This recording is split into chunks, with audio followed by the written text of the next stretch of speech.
Hi, we're in Peaslee Wildlife Management Area in Cumberland County, New Jersey, with Steve Smith, chairman of the New Jersey Quail Project, and we're going to do a demonstration on how to remove some warm season switchgrass and move it to another area within the preserve.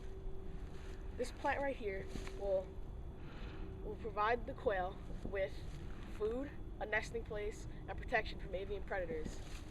Right here, this is what the quail will eat. Right off the plant. So I'm gonna turn it over to Steve, and he's doing a demonstration on how to remove this warm season switchgrass. One of the things we'd like to make known is that the warm season switchgrass has an importance because this time of year, which is actually February, and we've had a couple snowfalls, this grass is still remaining upright and rigid. And that's the key factor between warm season grasses as opposed to cool season grasses. The warm season grasses are native for this area, for the coastal area, and it provides a lot of food and cover, like Joe said, for the quail throughout the winter time, which is very critical. What we're going to be doing is we're going to be at the Buckshootum Wildlife Management Area, and we're going to be in an area that was seeded years ago, but it was seeded too thickly. So the Division of Fish and Wildlife has agreed to let us come in and harvest some of those plants, and we're going to move them to the Peaslee Wildlife Management here.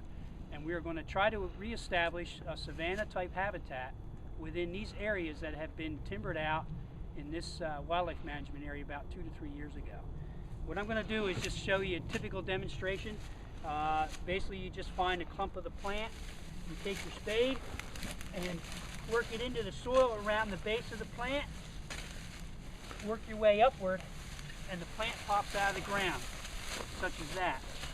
Now you could do a couple things. You could utilize this plant as whole as it is and relocate it, or you can take your spade and quarter or half the plant, and now you got 2 plants. The main focus is we're looking at getting some of the root and primarily the crown of the plant, and the crown is what creates a lot of that new growth. So it doesn't take a lot of effort and it doesn't take a lot of soil. It just takes the bulk of the plant. This plant here is thick, can be quartered again. And there you got 3 plants there, can be planted. And that's what we're going to focus on our project in April 9th for our grass transplanting project.